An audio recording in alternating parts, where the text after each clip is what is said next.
We're back, KX. Now, if you don't remember, the tower won't stand, and Vortigern's trying to figure it out, and he's been told to find the child, the fatherless child, and guess who they bring?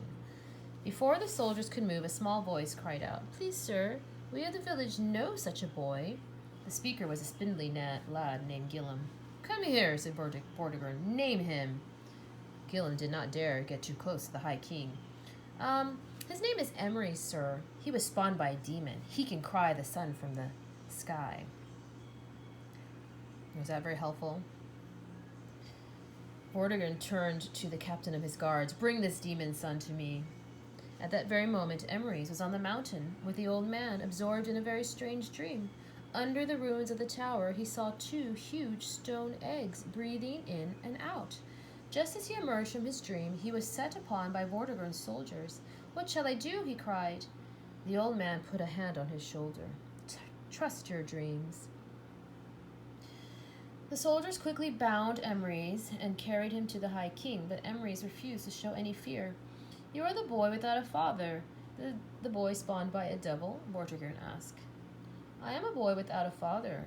"True," Emery said, "but I am no demon's son. You have been listening to the words of frightened children." Would you say such things, KX? I know you wouldn't. The villagers and soldiers gasped at his impudence. But Vortigern said, "I will have your blood either way." Wow, shouldn't you ask first? "Better that. You have my dream," Emery said. "Only my dream can guide you so that your tower will stand." Well, for someone meeting Vortigern for the first time, he doesn't seem to be particularly scared. What do you think about that?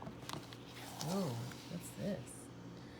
The boy spoke with such conviction, Vortigern hesitated. And so this is what Emery says. "I have dreamed that beneath your tower lies a pool of water that must be drained. In the mud you will find 2 hollow stones. In each stone is a sleeping dragon. It is the breath of each sleeping dragon that shakes the earth and makes the tower fall. Kill the dragons and your tower will stand." Vortigern turned to his chief magician. "Can this be true?" The chief magician stroked his chin. "Dreams can come true." Vortigern hesitated no longer. "Untie the child, but watch him," he said to his soldiers. "And you, Welshman, do as the boy says. Dig beneath the rubble." So the Welshman removed the stones and dug down until he came to a vast pool of water. Then the soldiers drained the pool, and just as Emery's had prophesied, at the pool's bottom lay 2 great stones. The stones seemed to be breathing in and out, and at each breath the mud around them trembled. "Stone cutters!" cried Vortigern. "Break open the stones." What do you think? What might be in the stones? Let's get a little closer. 2 men with mighty hammers descended into the pit and began to pound upon the stones. Is that a job you would want to have? I know, me neither. Whoa, I need to go out now. What is that? Once, twice, 3 times their hammers rang out. On the 3rd cry, like jets of lightning, cracks ran around each stone, and they broke apart as if they had been giant eggs. Well, I wonder why they seem like giant eggs. Out of one emerged a dragon, white as new milk. Out of the other, a dragon, that's right, red as wine. Astonished at the power of his dreaming, Emery's opened and closed his mouth, but could not speak. The men in the pit scrambled for safety. The High King Vortigern looked pleased. "Kill them! Kill the dragons!" But even as he spoke, the dragons shook out their wings and leaped into the sky. "They are leaving!" cried the chief magician. "They are away!" cried the soldiers. "They will not go quite yet," whispered Emery's. No sooner had he spoken than the dragons wheeled about in the sky to face one another, claws out, belching flame. Their battle cries, like nails on slate, echoed in the air. Advancing on one another, the dragons clashed, breast to breast, raining teeth and scales on the ground. For hour after hour they fought, filling the air with smoke. Oof. Do you see the white dragon? Let's see much of it. Yeah. Ooh. There's the white dragon. And there is the red dragon. Beautiful, isn't it?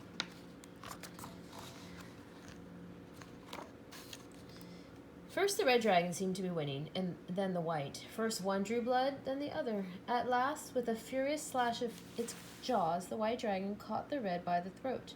There was a moment of silence, and then the red dragon tumbled end over end until it hit the ground. The white dragon followed it down, straddling its fallen foe and screaming victory into the air with a voice like thunder. "Kill it! Kill the white dragon now!" shouted Vortigern. As if freed from a spell, his soldiers readied their weapons, but before a single arrow could fly, the white dragon leaped back into the air and was gone, winging over the highest peak. Phew! I must say I'm relieved, because I don't like the idea of killing dragons. Just so the red dragon of Vortigern... Ooh, wait, I'm going to slow that down. Just so the red dragon of Vortigern shall be defeated, Emery said, but not so loud the High King could hear. Do you remember what Vortigern has on his banners? That's right, he has that red dragon. So Emery's is saying, just as this red dragon was defeated, so will Vortigern. Cursing the fleeing dragon, Vortigern ordered the tower to be built again. Then he turned to Emery's. "If the tower does not stand this time, I will have your blood." That is what we call a threat. We do not threaten people, right, Cass? Here we go. Emery's, and looks like he's talking to some kind of hawk, bird of prey. That night, young Emery stared out his window, past the newly built tower. A hawk circled lazily in the sky. Suddenly the hawk swooped down, landing on his window ledge. There was a moment of silent communion between them, as if Emery's could read the hawk's thoughts, as if the hawk could read his. Then away the hawk flew. Mountains, valleys, hillsides, forests gave way beneath the hawk's wings until far off in the distance it spied thousands of flickering lights coming up from the south. As if in a dream, Emery saw these things too. If you read Game of Thrones, this is to get into the mind of an animal. They call that warging. So it looks like Merlin can warg. Emerging from his village, Emery's turned from the window and went downstairs. He found King Vortigern by the foot of the tower. "I have seen in a vision that your fate is linked with the red dragons," Emery's cried. "You will be attacked by thousands of soldiers under the white dragon's flag, attacked and slain." Vortigern drew his sword, angry enough to kill the boy for such insolence, but at that very moment, a lookout atop the tower shouted, "Soldiers, my lord! Thousands of them!" Who could it be? Here's Vortigern in his tower. Vortigern raced to the top of the tower stairs and stared across the valley. It was true. And as he watched further, one of the knights leading the army urged his horse forward and raced along to the tower foot, shouting, "Come and meet your fate, murderous Vortigern." Vortigern turned to his own men. "Defend me! Defend my tower!" But when they saw the numbers against him, the men all deserted. They didn't go and have dessert. In this sense, deserted means they left Vortigern. "Surrender, Vortigern!" cried 1,000 voices. "Never!" he called. "Never!" What do you think? Good idea?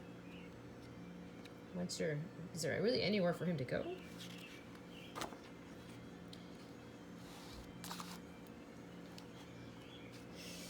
The old wizard stopped speaking. "Well," Arthur asked, "what happened to Vortigern? You cannot end a story there." Merlin looked at him carefully. "What do you think happened?" "Vortigern was slain, just as Emery said." "Is that the boy speaking?" asked the wizard. "Or the king?" "The boy," admitted Arthur. "A king should forgive his enemies and make them his chiefest friends. You taught me that, Merlin." "But what did happen?" "The men of the White Dragon defeated Vortigern all right. Burned him up in his own tower." "And that knight, the one who rode up the tower first? What became of him?" "His name was Uther Pendragon, and he eventually became the High King," Merlin said. "Uther," mused Arthur. "He was the last High King before me. But then he was a hero. He was fit to rule. Perhaps one of his sons will come to claim my throne." "Uther had only one son," Merlin said softly, "though only I knew of it." He looked steadily at the boy. "That son was you, Arthur." What? Right? He didn't know. Me? For a moment, Arthur's voice squeaked. Uther was my father? Then I am not fatherless? Then I am king by right, and not just because I pulled the sword from the stone. Merlin shook his head. Don't underestimate your real strength in pulling that sword, Merlin cautioned. It took a true and worthy king to do what you did. Arthur gave a deep sigh. Why did you not tell me this before? The old wizard's hawk eyes opened wide. I could not tell you until you were ready. There are rules for prophets, just as there are rules for kings. So now, I am king in truth. Merlin smiled. You were always king in truth, only you doubted it. So you can thank your dreams for waking you up. What of Emrys? Arthur replied. What happened to him? Oh, he's still around, replied the wizard. Went on dreaming, made a career of it. He rummaged around in some old boxes and crates by the desk until he found what he was looking for. I still have this. Saved it all this time. He tossed a large, yellowed dragon's tooth across to Arthur.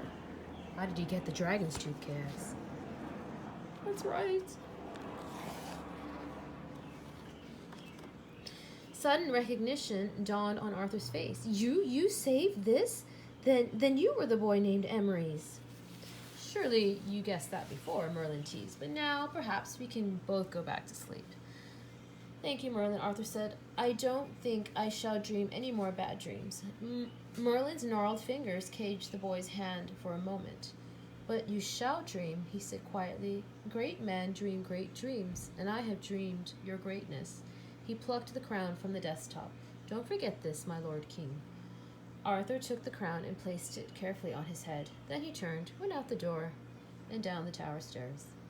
Merlin watched for a moment, and then sank back down in his chair. Closing his eyes, he fell immediately to sleep, dreaming of knights and the round table. What did you think, Cags?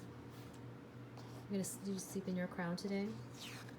I wonder if he has to size up when he gets bigger, because right now it seems to fit him well, and he's a small king. What happens when your head gets bigger? And that's it. Hope you enjoyed it.